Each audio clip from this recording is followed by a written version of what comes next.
She like to move it, move it. We like to move it, move it. They like to move it, move it. You like to move it, move it. 3, 2. Good evening, everyone.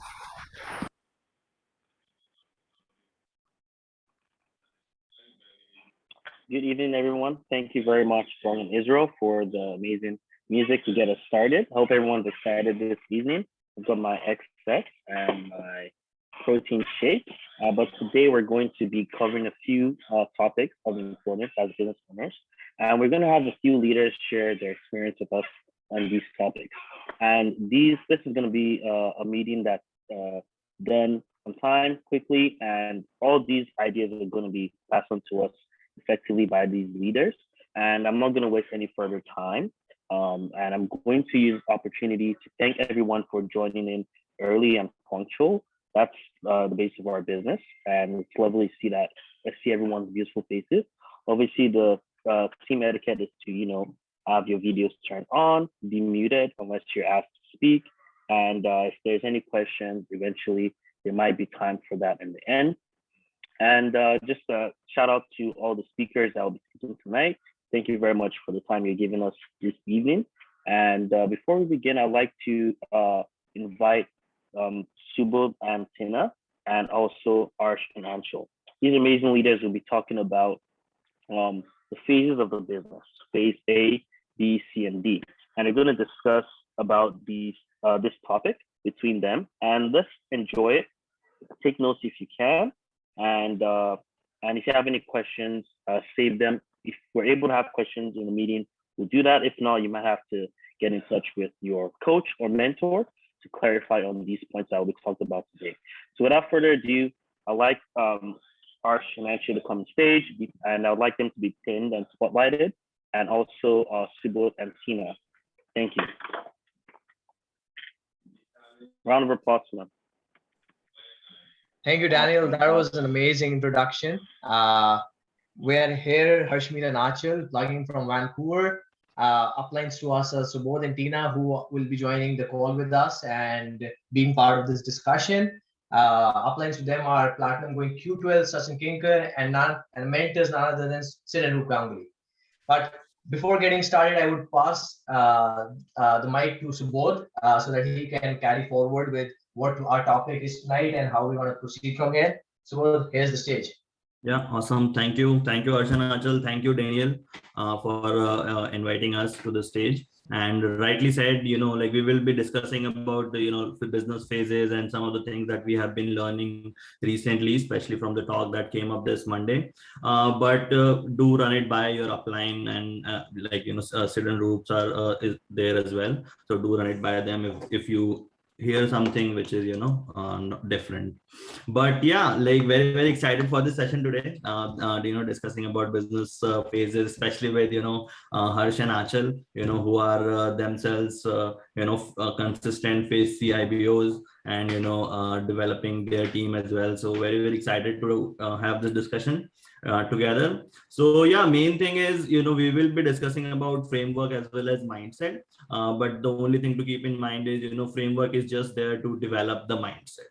In the end, it's all about the business ownership mindset, the business mindset that you are developing towards building the business, and framework is just there to help you along the way, right? And that basically the mindset is coming through our mentors, right? Like our diamond mentors, Sid and Roop Ganguly, the mindset that that we are able to grab from them, the mindset from the BWW system, from all the diamonds and up the speakers that we hear from, the the growth mindset that we talk about, versus a stagnant mindset. So it's all about growth mindset. It's all about go giver mindset, the book that we really talk about. So in the end, it's all about that mindset, and then the framework is there to help you build the business and make it duplicatable, so that people are able to develop the same mindset as the business grows and the team grows, so that everyone still has the same mindset.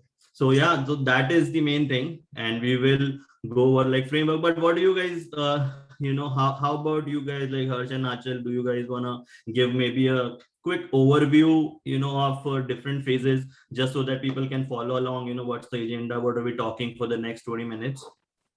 Definitely, Subodh. I would like to share my screen here, just showing people how the phases look in the business and talk around these for a bit. Uh, just let me know if you all can see my screen here. Uh, that's how it looks. Overview of the phases. Achal, if you can walk us further from here. Yeah, so there are like four phases, as you all know: phase A, phase B, phase C, and phase D. So, phase A is all about launching yourself with Amway and BWW. And then comes phase B, honoring the partnership, having that commitment towards your business. And then phase C is all about, having consistent results, being in the zone, doing the action part. And then phase D is all about where your dreams and goals are, where you want to reach in your stage. Yes, that's very, very important. And there's always a connection moving from each phase to the other phase. Moving from phase A to phase B, we'll cover a few steps. Phase B to phase C, there are a few things which are required to be developed. And that's how the framework is built. And this framework is basically a very easy pathway for a new IBO who is coming into the business. You don't have to really run jumping from one place to other or figuring out things, because these phases are laid that way that even if you're the newest of IB on the team, the day one, you know what to do and how to do things as moving ahead towards your dreams and goals. I know when Subodh talked about the mindset side, that's where the why side is mostly focused on. Why are you in the business? The mindset of the business, but what and how is all covered in these phases A to D. But that's where we wanted to take a bit of time and discuss these phases. Moving forward, Achal, yeah, sure. So that's what we want to know from you, Subodh and Tina. Like, I'm sure she's not here right now, but she'll be joining in. Like, why phase A is important and why a new IBO should look into, getting prepared for phase A. Like, if you can throw some light on that. Yeah, thanks for the question, Achal. And yeah, great explanation about the overview. But yeah, like I will share my screen quickly as well so that people are seeing what we are talking about here. So phase A, it's basically when you're newly launched in the business. I mean, there is nothing before A, right? So it starts with A. So it's like you are newly launched in the business. That's the phase A in the business.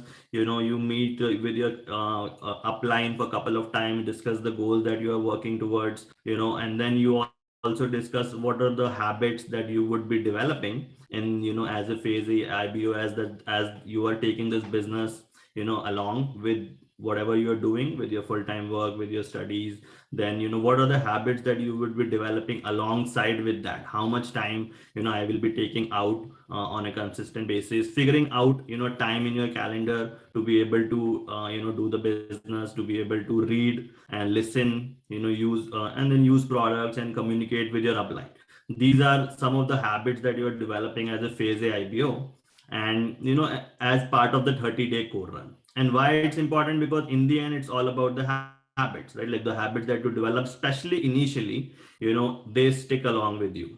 And that is why it is very, very important for a phase A IBO to be to learn what their upline is telling very properly initially, because that will very easily stay along with you. For example, like reading and listening. Like if you actually do a 30-day core run properly, and read 15 minutes every day, listen to a talk every day, it's gonna stay with you forever. And that is a great habit to to develop, right? And then of course, as you're getting to know about your products, you're just trying out your products, maybe sharing some samples here and there, and liking the product, and figuring out which products maybe you would want to focus on. Is it sports nutrition, is it artistry, is it Nutrilite, and all that, right?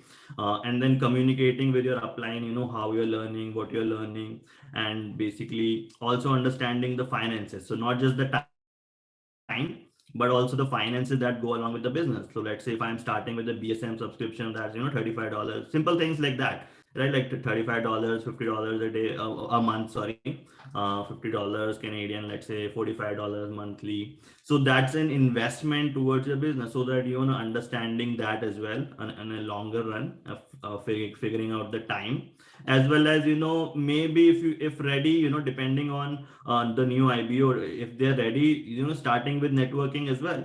with the help of your upline, especially in terms of A and B list, which is friends and family, and you would see some results there as well. But main thing is phase A is mainly about understanding everything, about Amway, BWW, figuring out your goals, creating these habits, start learning, start plugging into the system, start coming into weekly associations, the Tuesdays and Fridays, and just setting up a habit, a rhythm to build a business. And yeah, I mean, that's mainly what I wanted to share about phase A. But as we start to, let's say some people are ready, they start networking, with A and B list, with their upline, but if and they get result, they get excited, they start to build the business with them. But eventually, most of the business, or 90-95% of the business is gonna come out from C list, from the people that you don't know, right? Like right now. And that is where you start to develop networking. So how do you guys see, Harsh and Achal, like, how do you include networking? How do you incorporate networking for a new IBO and move them from phase A to phase B? And what do they learn in that process? Please unmute here. Definitely, Subodh. That's where the most important part of the business comes into the picture, which I say as the phase B. Okay. Can you see my screen here? Yes, perfect. Okay. So what is phase B basically? You told that the first phase A is basically about building the habits. Generally, IBOs take 30 days to build that habit. It said that it's 21 days required to build any habit. Okay. And then when you're jumping into phase B, that is where the real commitment part comes into the picture, what we call as honoring the partnership. Now, one thing we have to make sure when we are running through these phases is framework is an unemotional part of the business. You don't get emotional while building the business. Okay. It's a people's business. I know there are emotions involved with people, but at the end of the day, you don't emotionally involve yourself while you're going from A to B to C to D. Okay, that's not what we are here to focus. Framework is just there to lead you towards that phase D part, which is your result part. And this is where, when we are honoring the partnership, there are a few things which we definitely want to cover. Anshul, if you want to put some light on these here. Yeah, sure. As everybody knows that we are into network marketing business, so we have to build ourselves first to build the business, and that is how it comes into picture. As Subodh mentioned, reading, listening, reading few minutes and then listening to an audio a day, associating yourself, going out and talking to people about products or an opportunity like what we are into, and attending weekly associations, whatever day it is, having a monthly goal, having your finances, in a way like you can complete your points, you can complete your PVs, and then moving towards the yearly habits, which is about going to conferences, having that budget done with your upline so that you can do all those things. And then obviously setting volume standards is something that we want to look into, because we want some standards for the team. So, as you all know, single doing 150 PV and couples doing 300, and then retailing on top is what we look into. Yeah, definitely. That's very, very important. But the most important point, what I want to point here, is the networking side of the business. As I said, this is a people's business. Okay. A lot of people think, oh, we are in the business, there are so many products. But at the end of the day, you have to understand that it's the people who move the products. It's not the products that move the people. Okay. And this is where the networking part, networking phase is the most important phase, what we are developing when we talk about honoring the partnership. Okay. And even if we have listened to the audio and we go through the 9 core steps which were taught to us, the step 2 to the step 9, it's all about developing yourself. But the real development comes when you develop the business, which is basically focused on the first step, which I would broadly say is networking or showing the plan. And this is where this is where the rubber meets the road, sort of a thing. This is where the real thing comes into picture. And networking is a skill again. Okay, it's a skill which needs to be developed. Now there will be people who would have been networking past before jumping into the business. Well, great for them. They can definitely work on building their business as they start with the phase A or phase B journey. But there are people who are learning to build networks, and they're learning to build those skills, because it's not about just talking to people. It's about properly educating them what they are into.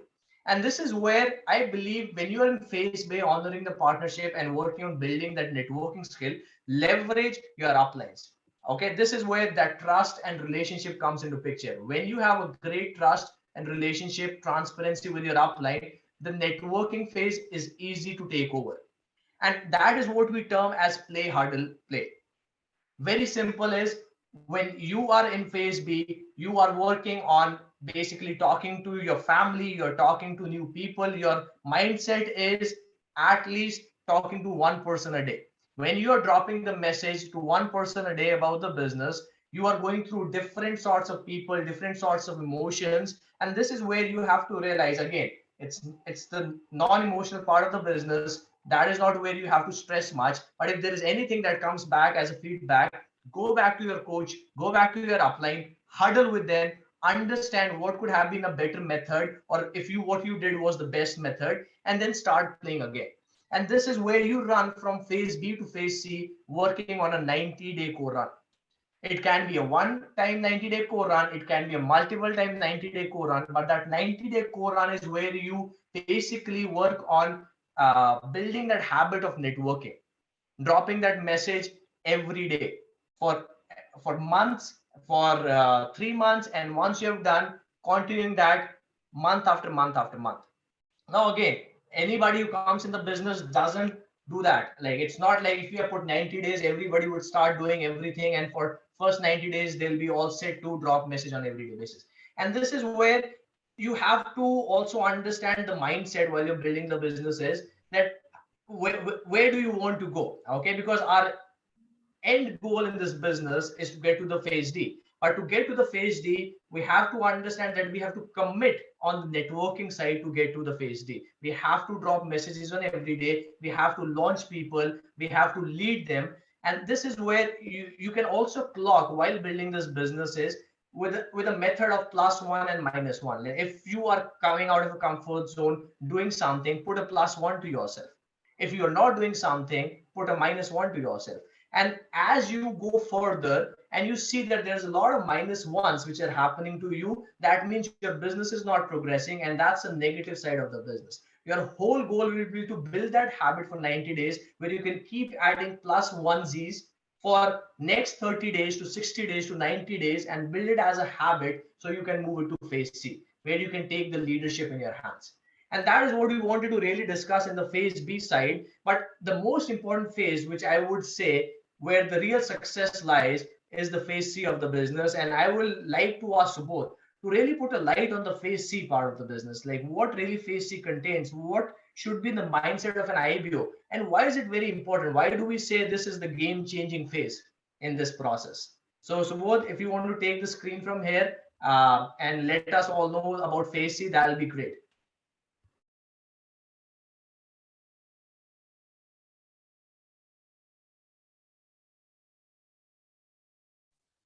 Subodh, it's a good idea to unmute.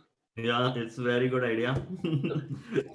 Yeah, and yeah, I was actually saying it's good idea to unmute, and then it's a very good idea to actually, become core IBO, and go through that, go through that phase B, and very, very beautifully explained, like Harsh and Achal. And phase B IBO is the main, phase where a new IBO is actually becoming core and honoring the partnership and, getting into that core team, especially, and and building the business consistently and getting the results. So phase B is the stage, phase B is the phase where you actually are learning 95%, through being out in the field, by doing the activity, by meeting people, by seeing new people every day. And that is where you're learning, the skill set that we're dealing with people and actually the work.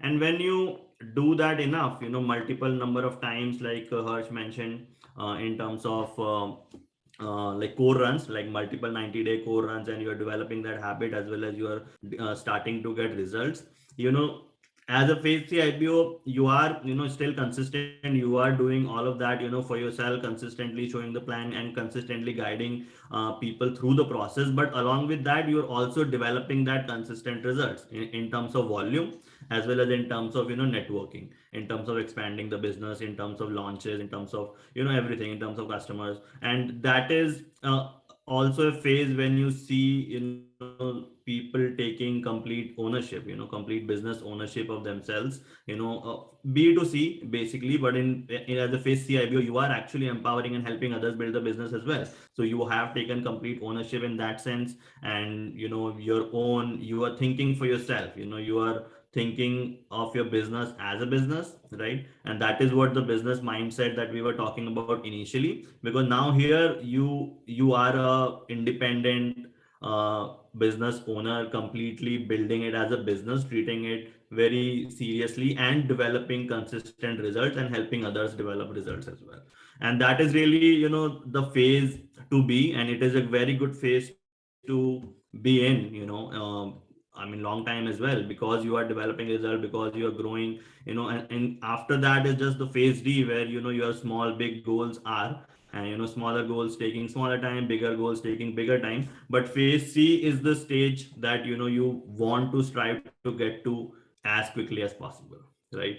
And so that you can stay there for as much as you want, depending on your phase D goals. So very simply put, that is just the phases of the business. That's a journey of an IBO, right? It's just a framework that it's defined that way, but it's in a general sense, it is the journey of an IBO, getting started, starting the business, learning the business, becoming consistent, starting to get results, starting to get consistent results, starting to help others get results, right? So it's just a journey, and main thing is to develop that mindset, right? The phases is just to guide you and track, even track where you are, so that you know where you are, right? Like the main thing is where you are in terms of the skill set and the growth, and where you just understanding that, and then growing from there, in this journey, and taking these phases as a compass or as a guide, that that just so that you're focused on the right things, and and seeing where you are, as well as helping others get along to phase C also. And yeah, the mindset is again the same, developing their business owner mindset, that this is a business that I am doing not just for a hobby, but as a independent professional business owner. And you do it professionally, and it shows from the work that you're doing, the way that you're doing meetings, the way that you're doing everything. And that is the phase C IBO, where you want to get as soon as possible, right? And yeah, but other than that, like that's just the business. Is there anything else you wanted to add, Harsh and Achal, on top of this? Yeah, I would just like to give some examples here of how we have seen that in our team. Like a very nice example is Raman and Sandeep in our team. Okay, just walking through them, like how they started the business. They were focusing on the phase A of the business when they got launched. And Raman started building a habit of listening to audios, and reading books and coming out on associations. That time the associations were physical associations, and I could see there were not many activities happening at that point of time in first 30 days, but he was consistently growing himself in that phase A. And as he was working on the 30-day core run and entered phase B, this is where he started working with me and Achal, basically exposing his list A, list B, where we could guide with him. He would talk to his friends, his family, and introduce them into the business, invite them into the meetings. And that is where in phase B, when he was there, he saw that commitment. He basically started attending every association, was communicating with us, was basically attending function. He started attending the first function. I still remember that day when he attended his first function in the phase B. And while going through these 90 days, today, if we see Raman and Sandeep, they're pretty much building their own business. They are core, they take care of their core volume, they have IBOs they are launching by themselves, they're leading people in their teams. And that's a great example how you move from phase A to phase B to phase C till you can reach to the phase D. Easy example. And similarly, the downline stage, who's also on the call tonight, working on his phase B business right now. Yeah, he's working with us, learning how to work on dropping the messages and basically launching people into the process. He's on that multiple day 90-day core runs, so that he can reach to that phase C, where he can take care of his business and move it to the phase D part. So we have great examples we have seen in our team, which is a great blessing here. And also, like, different people will take different time span to move from one phase to the other phase. It is not necessary that people will take 30 days to move from phase A to phase B. It just depends on how much they are developing and then moving forward. Some people, want to take their own time and own pace to, work towards the networking side. So they always remain in phase A of the business. And when they get comfortable with their skills and they see that they have grasped enough, so they move towards the phase B. And then with phase B, they move towards phase D and moving on. Yeah. And then the only thing I would again stress on, this is a business. This is a business. And if you understand, a business is where you have to create profits, you have to create money out of it, right? So our whole thing at the end of the day is to move as fast as into the phase C, where you are putting in results, right? Where you're putting in actions on a consistent basis so that you can get as soon as possible to your phase D, right? So start treating this thing as a business rather than just a phases. Again, okay, the phases are great to make you understand the business. You might read thousands of books, you might listen to thousands of audios, will not build you the business.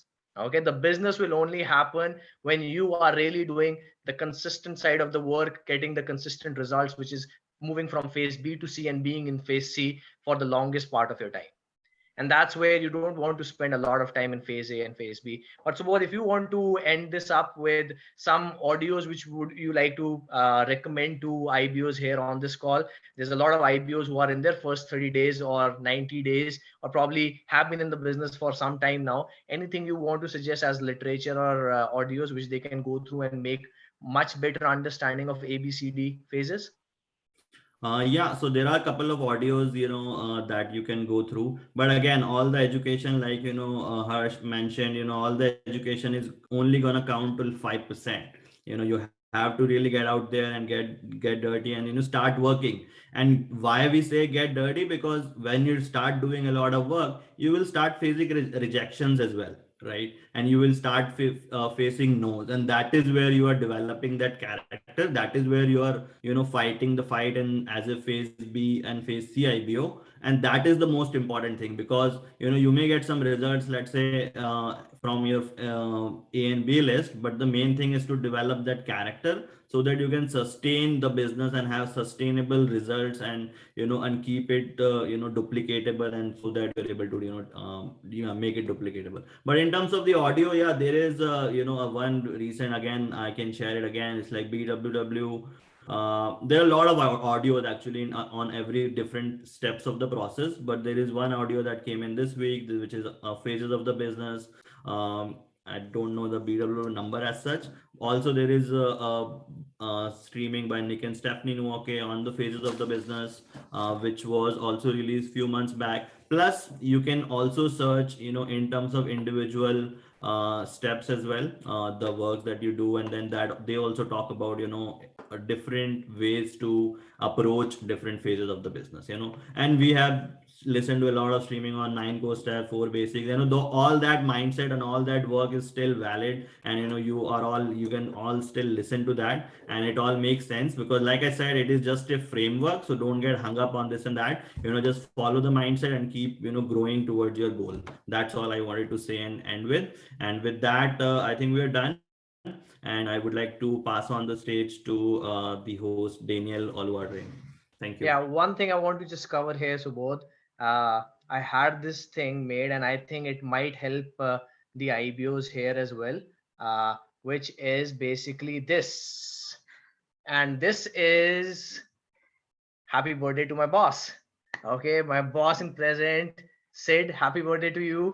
There's some pictures I collected from the past where we were all together in different functions in different places, Toronto, California, Vancouver, going through the car to California, driving it through. So happy birthday. Happy birthday to you, Sid. Happy birthday, Sid. All I see that we are eating. Yeah, that's the all favorite hobby. We are eating. He doesn't like that's it. at every place. So it would be Like, like, no, this wasn't good. Thanks, guys. Thanks, Archer. Thank you. Perfect. Okay. Thank you, guys. Back to Daniel. Awesome. Thank you very much, Arshananchal and Subodh. You guys did amazing, and it was a lovely, touchy way to end your panel. Now we're going to move straight on to our next speakers of the day. Our next speaker of the day. 1 second. And this is going to also take half an hour, but she's going to be going into detail about product closing verbiage, pretty much how to make a sale, how to make sure that your sale is completed. And she's going to go into details of that. Why is this lady speaking to us about it today? Because she has experience with closing sales. She has a lot of results. I'm pretty sure she received an award from Amway themselves regarding her sales. So it's amazing to hear from Sonia speak about product closing. So without further ado, I'd like to welcome on stage Sonia from Niagara Falls.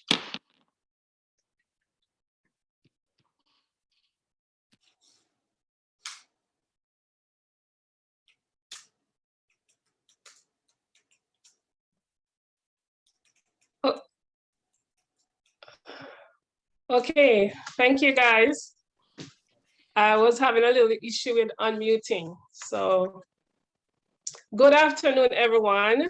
This is really a nice afternoon from here in Niagara Falls. I'm sure all wherever you are, whether it's, just take whatever time it is right now and enjoy it. So tonight, it's my pleasure to speak to you. Before I start, let me introduce myself. My name is Sonia Page Nash, and I am proudly sponsored and mentored by Poonam and Arvin. And Sid and Roop is our, birthday. Sid and Roop. All right, our Sid. Sid is our mentor, and I mean, we don't take them lightly. So tonight, what I am looking at is, some of the verbiage we use for closing. And of course, I know each and every one of us here have our own different experience, but what I'm sharing right now is really mine. Before I start, I would like to invite Poonam on to, give a little bit of guideline as to how we go about it, because it's not only for me, it's three of us actually who are going to be going through this process. So let me invite on the platform Poonam. Poonam, could you take over, please? All right. Thank you, Sonia. Welcome each one of you here on this Friday Hangout.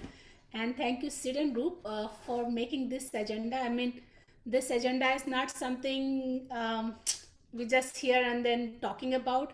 We work hard and we see that where our business is going, what our business require, and our thanks to our upline. I mean, big thank that they think about for all of us that what our team requires, and according to that they made that agenda.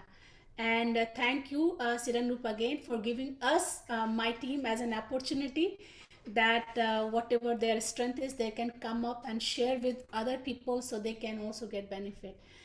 So welcome each one of you here. Arvind and Poonam, proudly mentor and coach and loved by Sid and Roop Ganguly.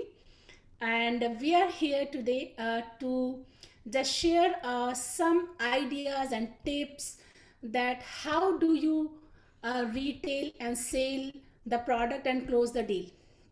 Because no matter how excited you are in this business, how passionate about you are in this business, unless you don't move the product, you don't make money, right? And we are in this business to make money. We are in the business to make money. That's period, right? We've all mentioned that we are doing this business for 5 reasons: money, money, money, money, and money, right? So just keep that in your mind. Now, our topic is that how to close the sale, not how to sell the product, like how to close the sale. What happened a lot of time when we are doing the appointments, and as I can take my example, I was so excited. I was doing all the appointment and coming back and then telling my upline, my appointment went so good. And that lady, so she said, so what did you sell? How much PV? So I'm saying that, oh no, she didn't buy anything now. She will tell me. She said, no, this is not the business. If the person says she will tell you later, or if the person says I'll think about it, this is the nicest way saying that I'm not interested, right? But being in this business, like as Subodh and Tina and Harsh and Achal mentioned, there's a lot of strategy which you can use and make your business moving, like a people skill. You can learn and use it and move into your business, right? So you can use your skills and then close the sale. That's where you move the product and create the volume, create the PV. And then I have these three beautiful ladies in my team, and they are not only talkers, they're doers and talker, right? They actually create tons of volume, and they know how to close the deal. If the person is like 80% iffy, they know how to turn them 100% yes, right? So I'd like to welcome Sonia from Niagara Falls and Malini from BC and Esther from all the way from Edmonton. So I'll ask the question from these ladies, and then the answer may help you guys that how they are helping their team and themselves to create those volumes. So my first question with the for Esther. So Esther, when you launch people, right, when you have new people, how do help them to create volume? Because new people, first of all, they are shy, they don't want to make a sale. So we always as an upline go ahead and help new people to helping in closing the sale, right? So what do you do basically with them? Esther, question to you. Okay, thank you, Punam, for inviting me, and good evening, everybody. My name is Aster. I'm building this business with my husband, Berhane, from Edmonton, and we are proudly sponsored by Arvind in Punam and mentor Diamond Seed in Group Gangli. So my topic, as Punam said, how do you help new people for clothing? Okay, I will share my screen.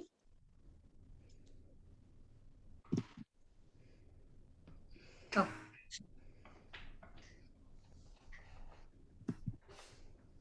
Okay, this is my topic. How do you help new people? So when we have new people, so as Punam said, they are shy and they are sometimes also they feel guilty to say when they got the customer or when close the sale, they are very shy or afraid, or they don't want to push. They think they are pushing the customer. So first, be observant. I will advise them like this: be observant for any buying signal shows by the potential customer.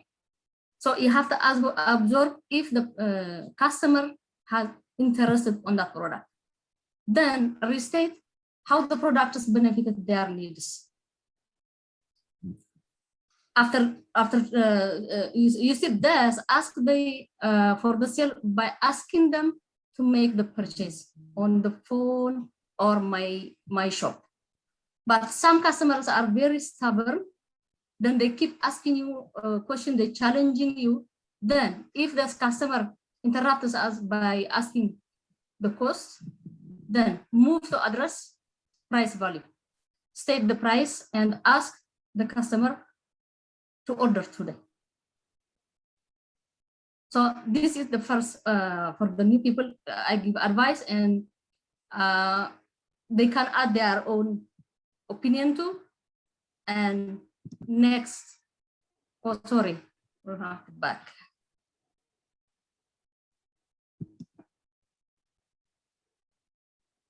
Okay, this is the idea for the first people that I give in short. So you can add more, whatever, Punam, if you want to add more on this. Back to Punam now.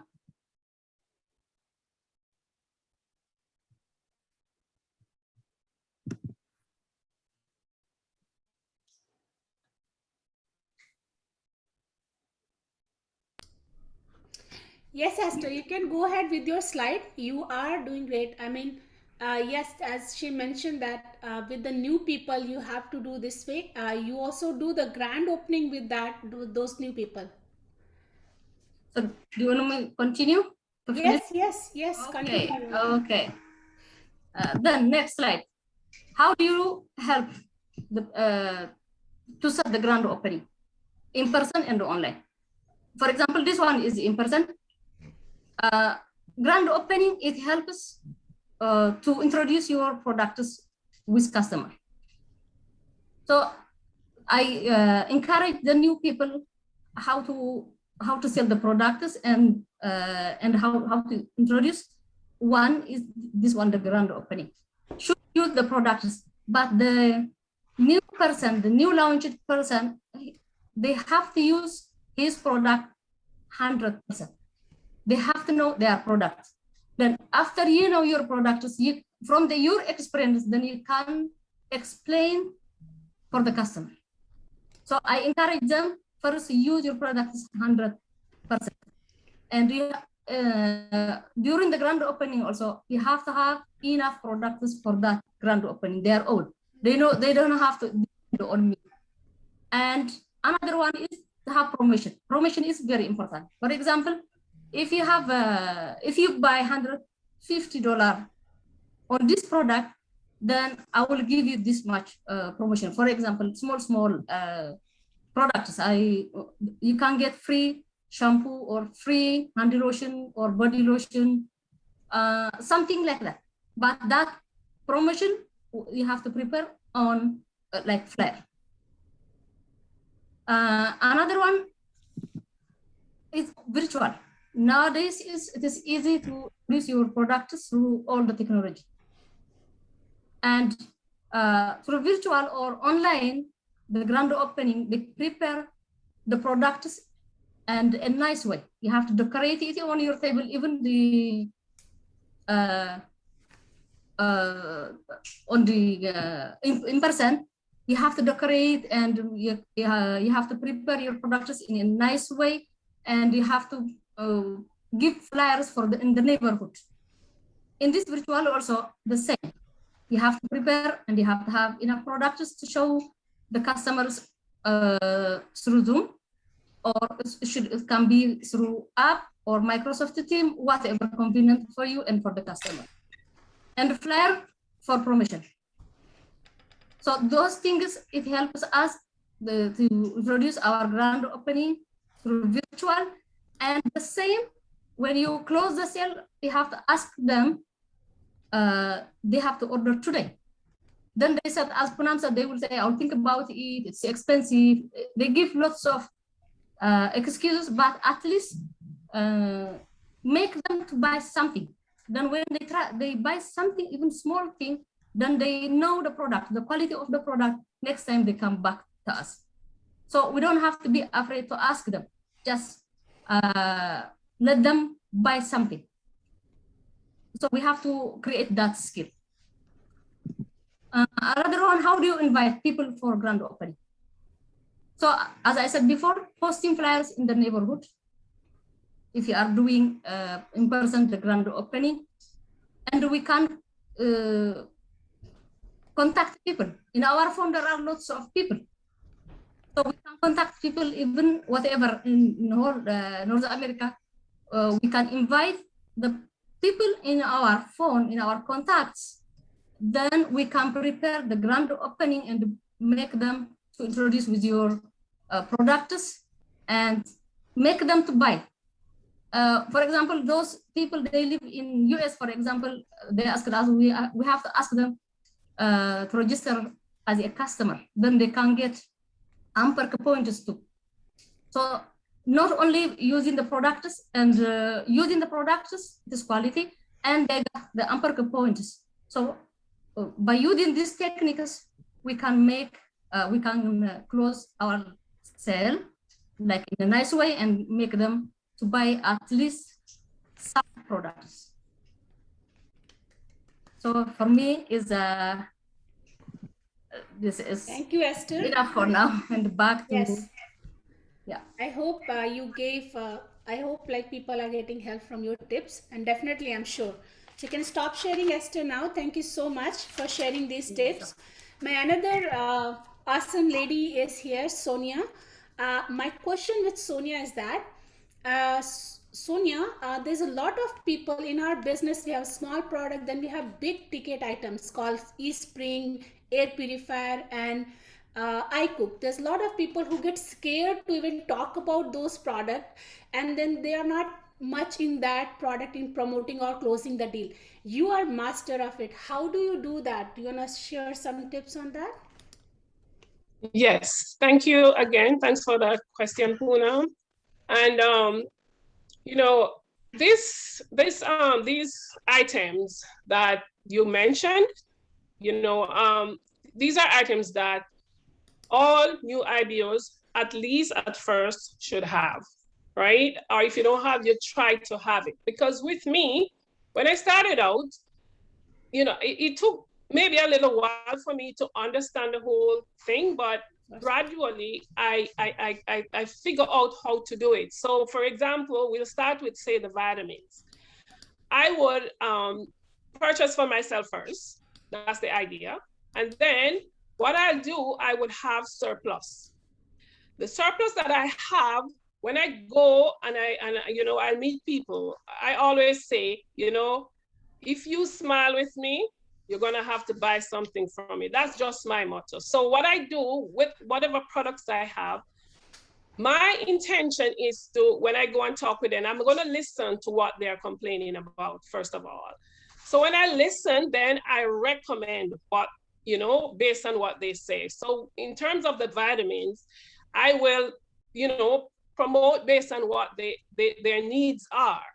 So if they say they are saying I have joint pain, for example, I would recommend the joint health. If they say, you know, I am suffering from, you know, tiredness or whatever, I would recommend the double X, and I could also recommend like the boost. So my intention when I speak is to get a sale. So what I do now, when I recommend, I would say this is the price. I would do a breakdown. After a breakdown, based on how they talk about it, then I would probably recommend something a little bit less pricey. You know, but I will always try to, you know, give them what I know is beneficial for them, because most people will say, okay, I'm using Centrum.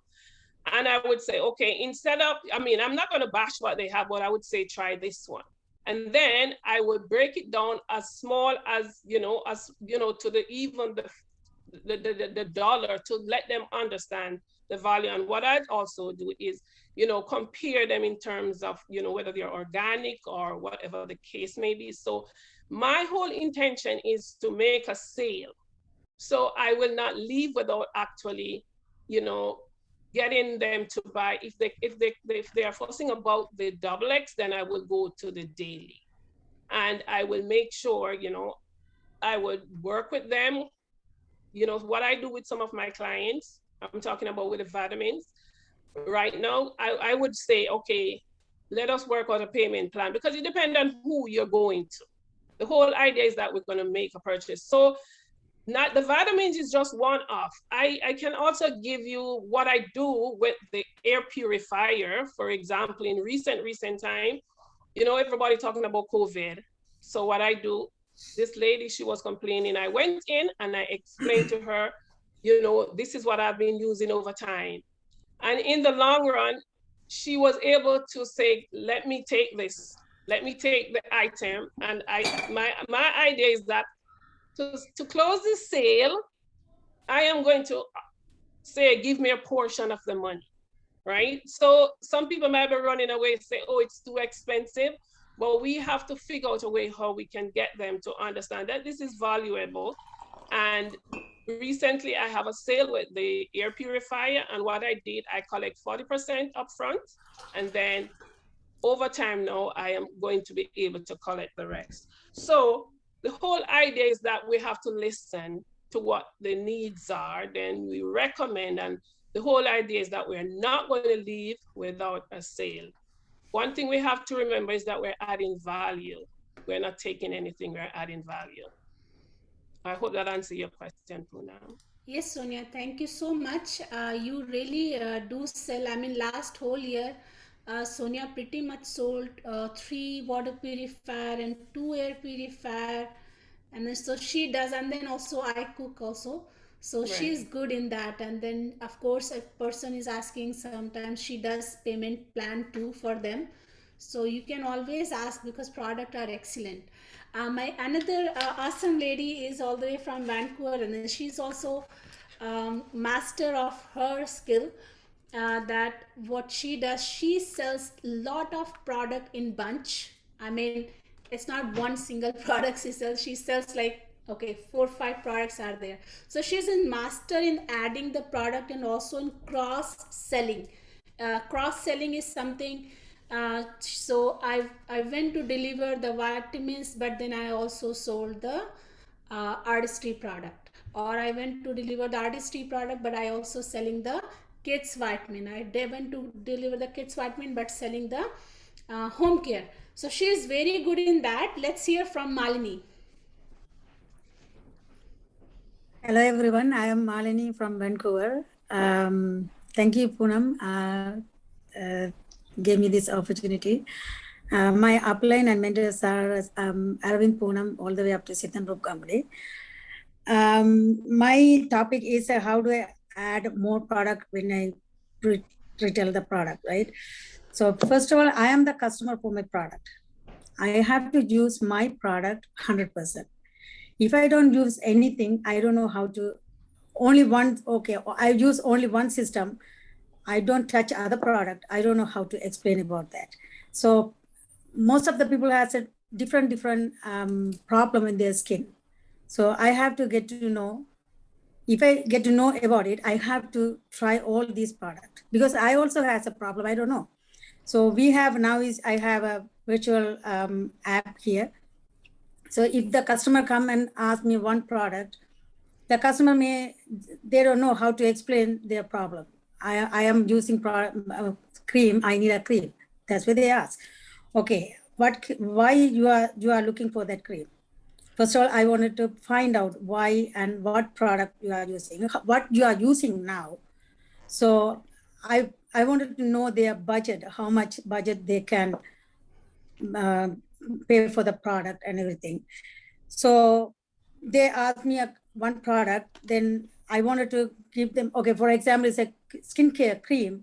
It's a $77 plus tag, almost $85, $90. Okay, I'll check their skin, I'm a skin analyzer. I check their skin. Only for the product, I tell the customer, if you buy the bundle, it's $136. If you buy only one product, this is the $895 you're gonna pay. Only a couple of dollars, $30, $40 more. This one enough for almost 5-6 months. Okay, and also I will show them the app. You have this kind of problem on your skin. Would you like to try the mask because you have a dry skin or whatever they find the problem? Do you want to try the mask? This one is clean all your dead skin, because if you give them the more information to the customer say, oh, I don't know, maybe they will get scared to buy this product. So how I thinking my skin and product, same way we have to talk to them. Okay, this one is a clean your dead skin. Every week or every other week you can use it. It's enough for or more than 6-7 months, depending how you use it. They say, okay, then she has dark circle or any other product, we can add one eye cream or any other serum or whatever according to their budget. So it's almost this product almost $250. But why did she come? She came only for the cream. So I added 5 products. She say, oh, this is too much, I can't afford it, this product. So what I say, this product enough for 5 months, $250. So these 5 products for $50 per month. If you calculate it for $50 5 product, one product is just $10. Okay, if you anyway you're gonna buy your product at other store, it won't help. You're gonna throw it and buy again. So why don't you take it from here? Then break down the price. Then put any extra product or sample, I add it with the product. Then she will say yes. Then she will take all the product for 5 months. Then she's okay with the product and happy with that. I will keep touch with them every other week, how the products works or not. That's it. Thank you, Poonam. With that, yes, Malini, you also wanted to add that how do you do cross-sell, that what do you do? Okay, cross-selling, when you drop the product, I keep the product. If you do the cross-selling or if you add more product, you have to have a product on your hand. If you don't have a product on your hand, then really hard to adding or cross-selling. It won't work, okay? Then you have to have, when you go and drop the product, take the product with you, then give the product and talk to the customer. Then when you talk, we don't talk about other thing. Only we're going to talk, focus for the product and business and everything. Then they will sometimes say, oh, my son get sick, or my hair falls, or my have this drop is make my hands damage, my skin, whatever. Then give them show them the product. You know, when you saw, last time I sold it like that, it's a kitchen cleaner, spray. I see right away she bought it.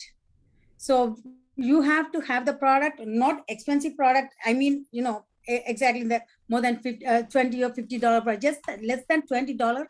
You keep it with you and add it with them. Then definitely they will buy it. And sample is very important. Thank you, Poonam. Thank you so much, Malini. Thank you, ladies, for sharing these beautiful tips. I mean, long time ago that cross-selling came through me. I mean, I used to take a bag to deliver the product and then play a mind game that before giving her main product, I used to take out all the product on the table. And then people used to ask, what is this? What is, and they started buying.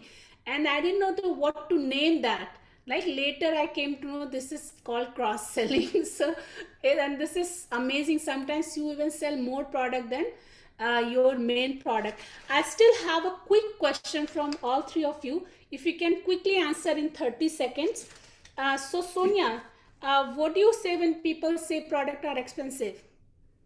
So what I'd say in a nutshell is that it may appear expensive, but when you do the breakdown, and as I said earlier, with the double X, we just break it down and show them right up to, the double X will cost like $2, right? And a coffee will cost you a little bit more. And I mean, the double X, 50 cents if it's because it's 3, right? Yes. And I know you said 30 seconds, but there is something I want to recommend for each and every one of us, some CDs that you can use to help you. BWW1281, creating volume.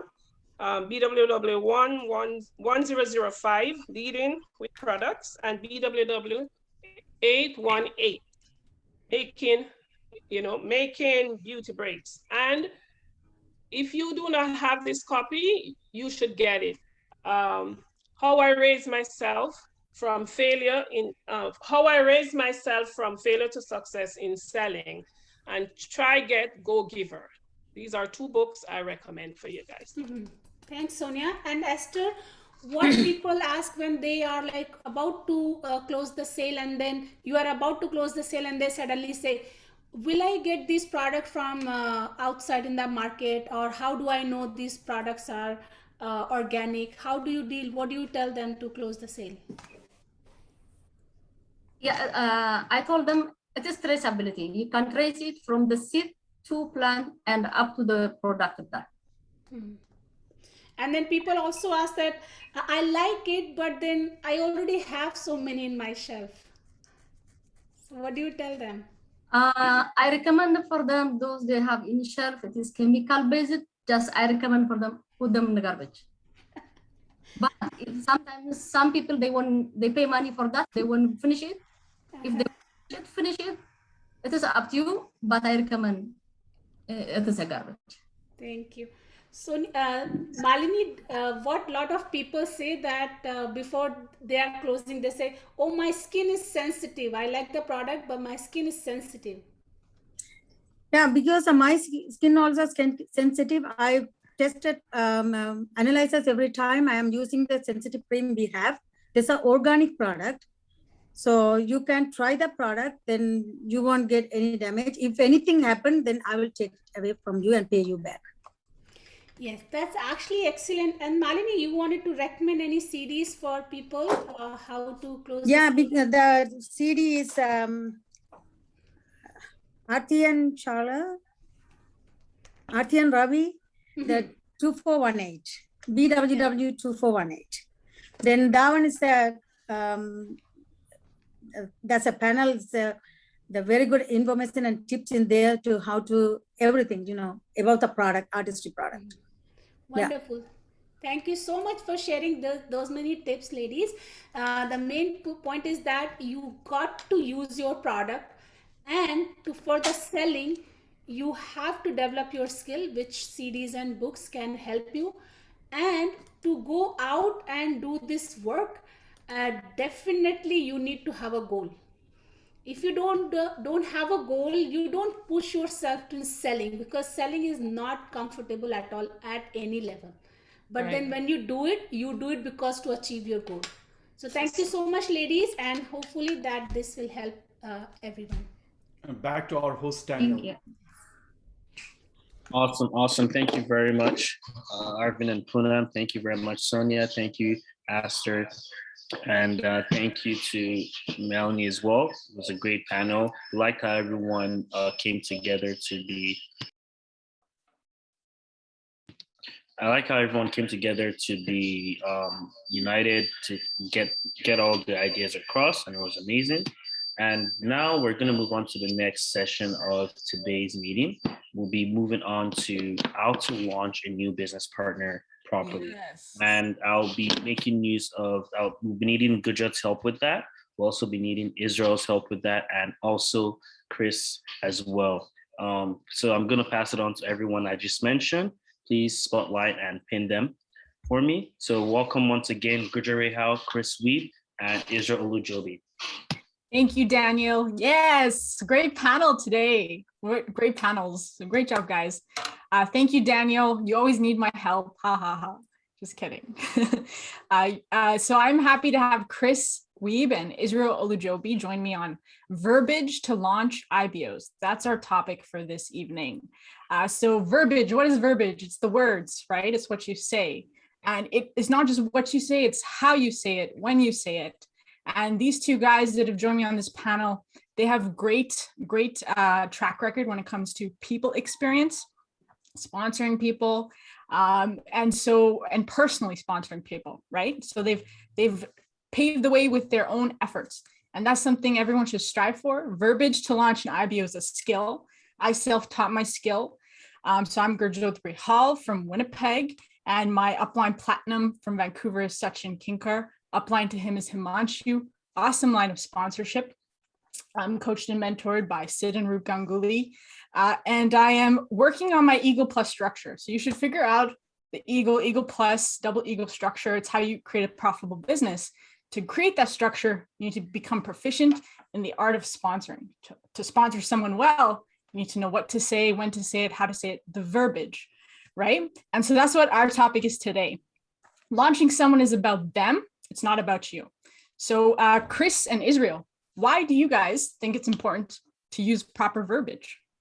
Why is it so important? Thanks. Well, my opinion, I'm from a sales background. I've been in the sales industry for quite a while. And one of the first things you're taught is a sale, a deal, a transaction can be lost in a matter of a couple of words, right?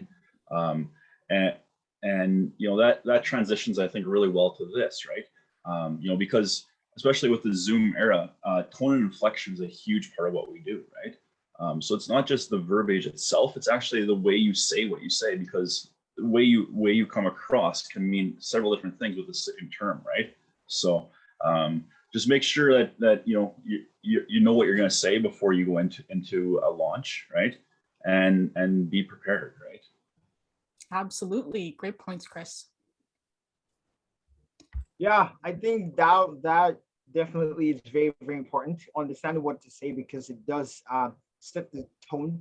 But in addition to that, I think actually it just determine what happens afterwards. So you're looking to launch and you're looking to set a foundation for your business. That's something I've learned from my mentor. But whatever you're saying prior to this person getting launched in business, it sort of depicts what is going to happen afterwards. So are they going to be in the right position to be an HTTP business partner, or are they just going to be one of the herd, if you put it that way, just out there and excited about having a business, but not actually having the proper direction. So for sure, it does determine how things will happen. And yeah, I think it's very important that the proper verbiage is being used. Right. Thank you both for sharing that. And Chris, I have a question for you. What books would you recommend for someone to read and develop this skill set? So I've got 3 books here that I would recommend people start with. First one's a nice, easy read. It's called Skill with People. It's basically, it's like a manual for how to do anything when you're dealing with people, right? It's a nice thin book, and everything is point form to, like, it's written like a manual, right?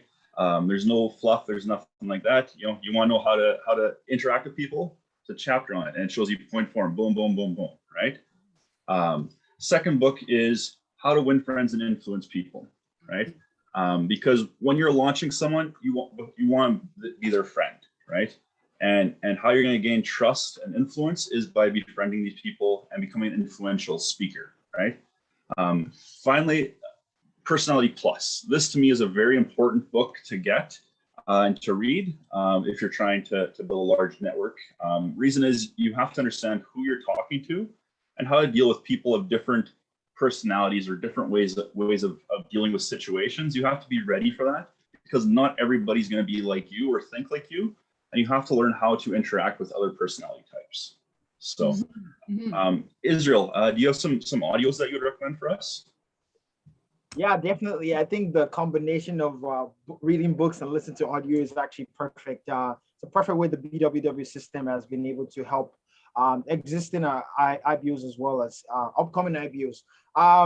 Talking about attraction and personalities and all that, one of the audios that really stood out to me when I started business was actually everybody. That's a book.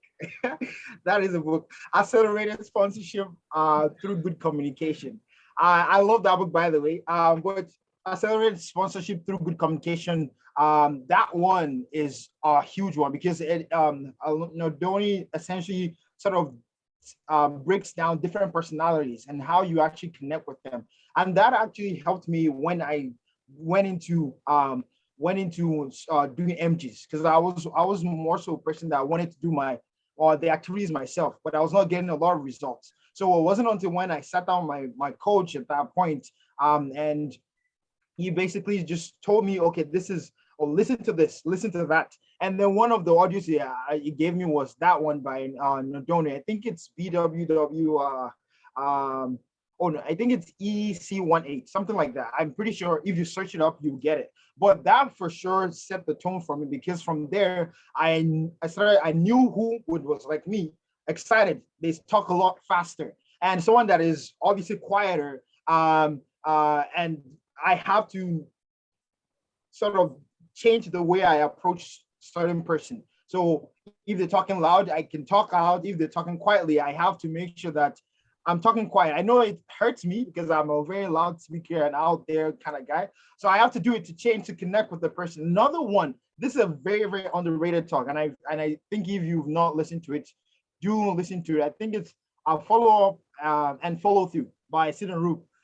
So I think that one was huge for me, because when I listened to it, I was able to grasp the idea of actually getting someone from a board plan into a follow-up and a potential launch in a matter of few words, few verbiages, basically. And that was huge for me, because from there, they actually were able to properly depict the transition from getting the person lunch, creating the excitement and getting the list going, or getting the names of people going, creating customers and that kind of jazz, which I think is very important. There's a lot more that is out there. I think one of them would also be launching new IBOs properly, launching IBOs properly by the Milwaukee's. That one was huge because, as you know, they have their master classes, and I'm excited because this is sort of like a master class itself. So they talked a little bit about how they sort of transition and what they say, how they set this person up for success from the board plan, and after that towards a follow-up and a launch, and then obviously what happens afterwards. So those three audios, a lot more for sure, but those three audios were ones that really stood out to me, definitely. Talking about verbiage though, one thing that I've been able to grasp from all of this is basically, okay, there are certain words you can use, there's certain words you can't use. There are certain things that you have to watch for in properly launching this person. Certain things that can take someone off, like Chris said. G, I know you are very good at this, and it's more so like a competition now. I need to launch a lot more as well. But what are a few verbiages that you've used in the past couple of months and over the span of your business that has actually given you the success that you have today? Yeah, thanks, Israel, for the question. And for Chris and Israel, thank you both for sharing that, because books and BSMs are so underrated in terms of use. They're some of the biggest tools that I've utilized. And then also your growing upline. So like so for the year 2019 and 2020, the last fiscal year, I was able to personally launch 21 new partners. That's 3 people shy of my goal for 24. But I know that my upline, who I'm counseling with, Sid and Roop, they have a higher average than me. So I will be checking in with them what they're doing. So it's really important when you're doing coaching that you do that. So what I'm going to share with you guys to answer that question is what I myself have understood from the last year, so that this year I make sure I reach my goal of 24 plus. So launching is a journey. And when we're launching somebody, it's a journey for them, right? So it's not about telling them everything or showing off what you know. They're new, they don't know who you are. Like Roop is a diamond, but the new person meeting her doesn't understand what that means. I may have, whether I have 150 PV or a platinum ship, the new person has no idea where I am in the business. So I want to set them up to succeed. That's what they will be able to understand from me. How well am I setting them up? So it's very important to be truthful and transparent in the words you choose, and authentic, and like yourself. I'm sure people see that me, Chris, Israel, very 3 different personalities, and we talk differently as you're listening to us. So how we talk with people also is going to be different. Personally, I think it's very important when you're launching an IBO that your words have to be very patient and clear. The purpose of the launch is that there's no confusion, right? They need to be simple words. Someone, like a toddler doesn't need to know the complications of a 70-year-old wisdom. It's just simple. So keep it simple. And you're creating a verbal contract when you're talking with somebody. So for example, when I want to launch someone, I ask them, let's move forward. Are you comfortable with that? By the launch phase, you should have enough information about that person to understand their motivation, their intention, what they want to accomplish, and how that can fit into sponsoring them. So I will say, do you mind if I show you and recommend to you standards that people on my team who are getting great results are utilizing? So I'm setting them up with a pull. I'm not telling them this is what you have to do when you're in the business, you see? And then also, as your business partner, I will be responsible to give value on your journey. So I'm letting them understand what's the power of a business relationship so that they're very collaborative with me going forward. So when we sponsor someone also, there can be 2 ways we sponsor them. They can just be an Amway business partner. So say the last 3 launches I had someone who got started with BWW, Amway, and the kit, someone who got started just with the license, just the business license, no kit, and someone who got started with the license and the kit. So I'll just explain this. So with the Amway partnership, someone may just be excited about the products and retail. They may not have bought into the value of the people mentorship side, and that is okay, right? That can come later if they're interested, or that can just be what they're looking for. So you're looking for what they're looking for, and you break down the kit. I say to them, okay, how do you bring value to what they're investing in to start their business? They have access to all the inventory of Amway. for only $75. So I targeted up to 75. So when they actually see the total, it's less than that. This is Canadian. So I'll say I have, that will set you up with the full access to inventory, a full legal business and right to distribute products, and access to a free education course. So you're bringing value to the transaction, right? So, and the same thing you want to do when you talk about BWW. You don't just tell someone this is BWW. I will explain to them what value BWW has brought to me and why it's so important that they consider it seriously as an option. And with the kit is optional. When someone gets started, they can see that the kit is optional. So you need to know what verbiage to use to bring value to the kit. So I'll say that's over exactly. Amway even makes it easy for us. This kit has over $200 worth of product. And I believe everyone I've seen get started with the kit has made it very accessible. It helps them with sampling and making sales. The kit has products you can use. I'll share how I use the products to get really excited about them. So you're giving value at every step. So every word you speak has to be value added, very intentionally. And I will always say to someone, let's move forward, right? Let's get started. I'm excited to do this, and I have to show that excitement when I'm talking as well. And I have to be truthful about it as well. And I will ask them, say there's a hesitation you may see with someone, you can consider, are you in a position? You ask them, you be clear with the intent. Are you in a position to start with this amount? Is that something you can do? Everyone is always truthful with me because they see that I care what their position is. A business relationship is, you're not the financial advisor, but you give perspective on how they can grow, right? So you're helping guide them through decision-making. You're seeing what decisions they're making, what questions they're asking you, and you see where you can help them, And I love, if someone is being maybe they're hesitant, maybe they're not saying something, I say, please, it's just the two of us. Please explain to me what's holding you back. What are your limitations? And when you're talking about the business moving forward, I always ask them when I discuss Amway, Brit Worldwide, and you, and we've gone over the compensation plan, I do always make a point to ask, to guide towards the launch, what is your strength? What would you be good at here, right? So I believe those are very important points to make. And it's fun. It's very, very fun to discover someone. So your focus is on them as a person. And be very polite, respectful, clear, intentional. That's the kind of verbiage you need to use.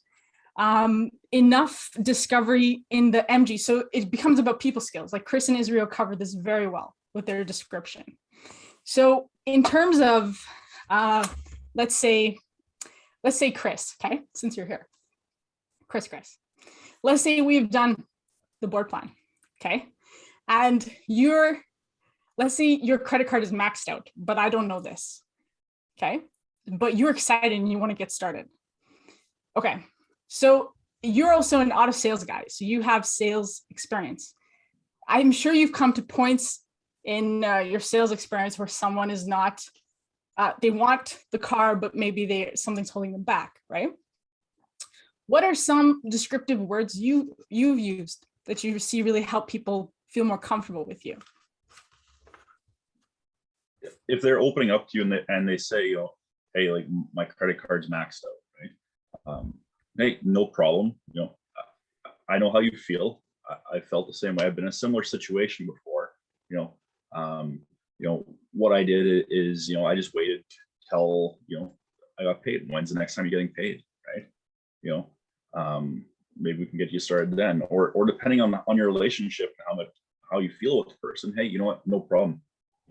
We could use my credit card and you just pay me back on Friday when you get paid, right? If it's Wednesday and they get paid on Friday, right? You don't want to delay it if you don't have to, right? But help them to find a solution, right? That works for them, right? Or even just ask them, like, how would you like to move forward here, right? You have to guide them in the way you want them to go, but make it feel like it was their decision to go there, right? Mm-hmm. Never ask something you don't already know the answer to or know what you want to hear from it, right? So. Mm-hmm. Thank you, Chris. And Chris or Israel, is there anything either of you would like to add to what I said as well from your own experiences? Well, I'm just gonna quickly say, important part of that is like your Jot said, know what you're dealing with, right? Do you have somebody who's ready to go right now and wants to buy into, the full package, right? Or do you have someone who's like, hey, you know what, I just want to test these products out, try them out for myself and see if they work for me, so that I don't want to represent something I don't believe in, right? Or do you have somebody who says, hey, you know what, I love the training, and I'll get into the Amway side as we go, right? Find out who you're dealing with, and then make sure you're tailoring your launch and your mentorship towards that with that person, right? Mm-hmm. Yeah, definitely. I think what you guys said is absolutely important. But one thing that I've always learned from the birthday man himself, Sid, is there's no hard and fast rule about this. It's all about numbers. You have to put in the numbers. There is no specific, well, there are certain words that you can use that would help, but for you to get those words, you have to actually be in a rhythm of actually doing the activity, putting in the time into having board plans, having follow-ups, getting your coaches or mentor involved to get the results that you want. Because until when you are when you are in that rhythm, that's when you get the results. I think I was listening to an audio a few days back, and I was talking about the fact that I think it was one of the diamonds. I think it was Angelo. Yeah, Angelo. And he talked about it was explaining, he was saying that, the reason why I know how to do it so well and I'm standing on the stage right now is because I've done it so bad so many times. And now I know what doesn't work and what works. So basically the only idea and the only way you can get the results is you have to put in the work. We can give you verbiages right now, you can write it down, and you can go, and your next candidate is someone that is just, is a totally excited guy, but it doesn't really click with the verbiage that you used. So you have to be able to understand different people are different ways, and you only get results from practice and consistent work ethic with obviously a result and outcome in mind. So yeah, I think that's all I have to add. I guess you can wrap it up, G, and we'll pass it back to them. Definitely. And very well said, because of course our topic is about verbiage, but you can't understand the verbiage, like Israel said, without putting in the work. That's why these guys are on the panel with me. And that's the only secret I have to launching someone is I have launched a lot of not launches before the launches, right? And I've learned from them with a smile and with checking with huddle play huddle with my coach. So if anyone has specific questions they want to ask, we have a few minutes before we wrap up with Daniel.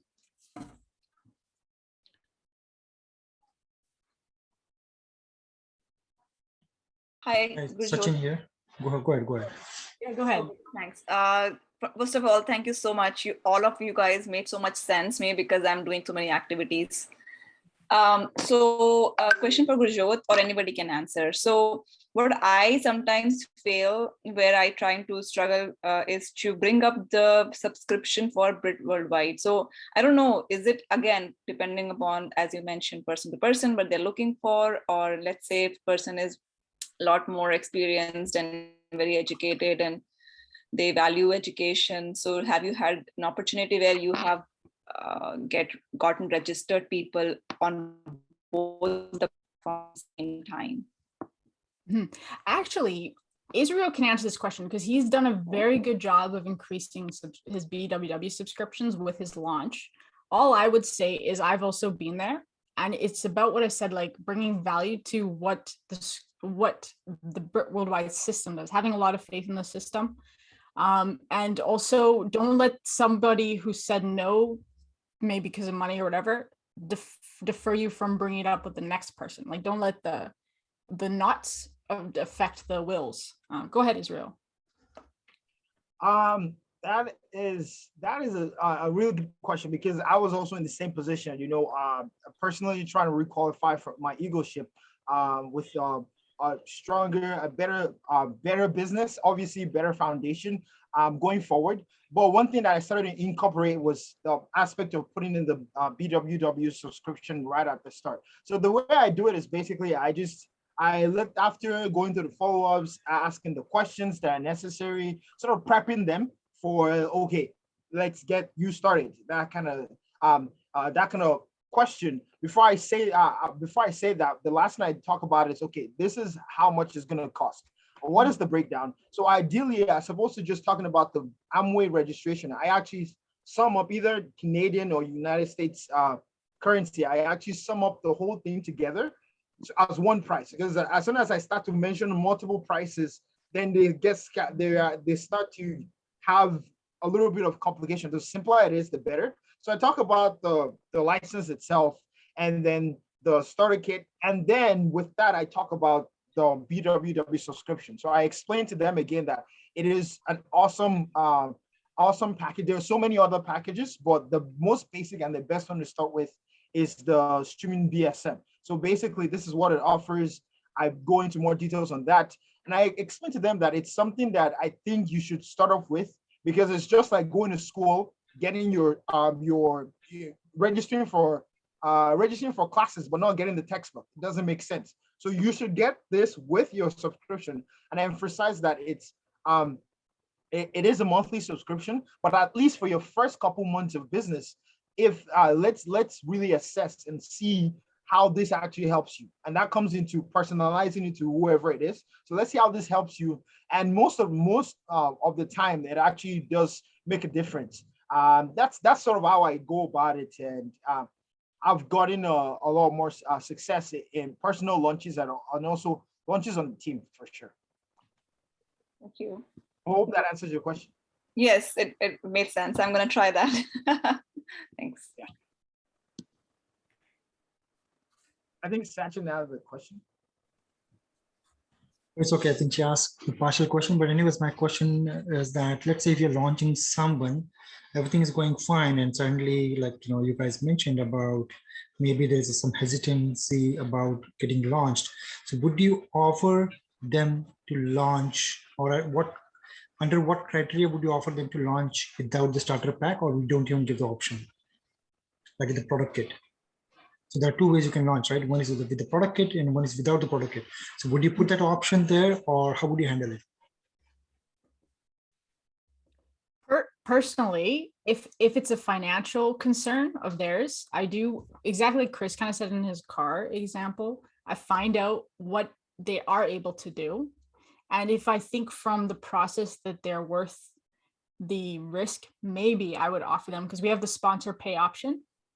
I think that's like a last resort to test if they're serious about getting started or not.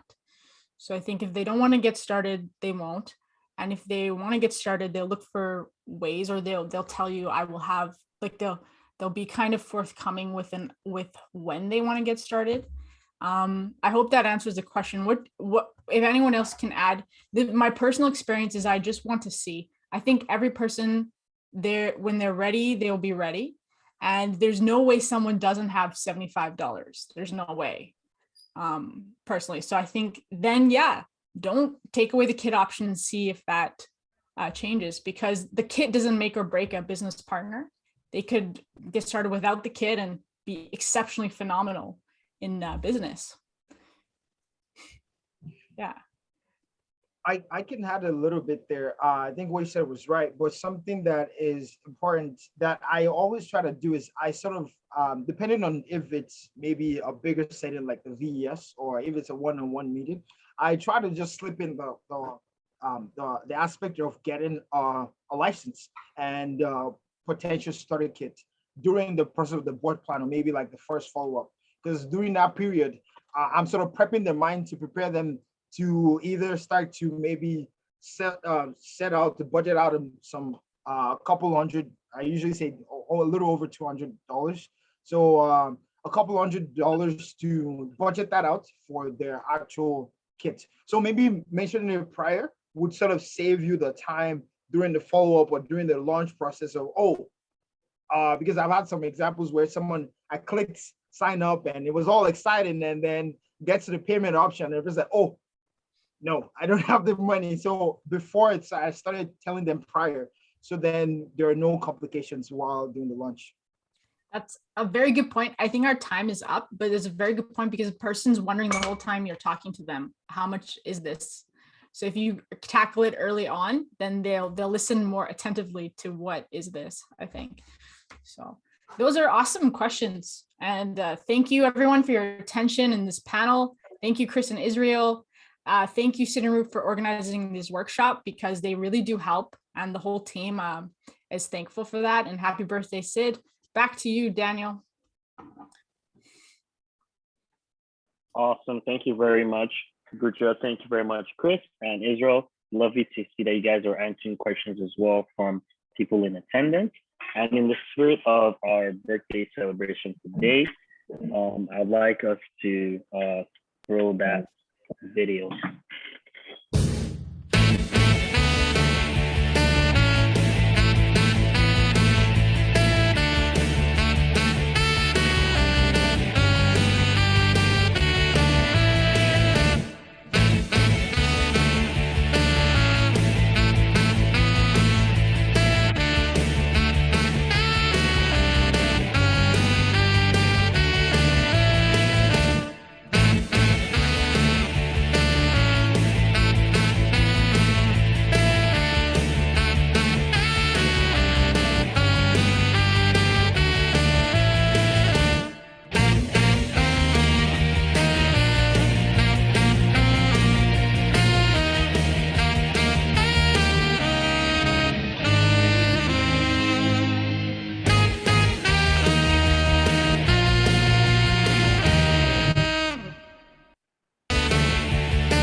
Awesome. Thank you, guys. Happy birthday, Sid. Happy birthday. Thank you. Thank you. Happy birthday, Siddharth. Happy Siddharth. Happy birthday. This is Pong and Cheryl. Have a great one. Happy birthday, Sid. Happy birthday, Sid. Happy birthday, Sid. Carl and Christina from Jamaica. Happy birthday, Sid. Happy birthday, Sid. Happy birthday, Sid. Thank you. Happy birthday, Super Sid. Happy birthday. So are we breaking for the night out now? Yes. Okay, so Daniel, let's make the announcements, my friend. Thank you, everyone. This means a lot to me. God bless us all. Let's all grow and prosper. Thanks. Before my hair becomes more white, please go platinum. Daniel, go for it. Awesome.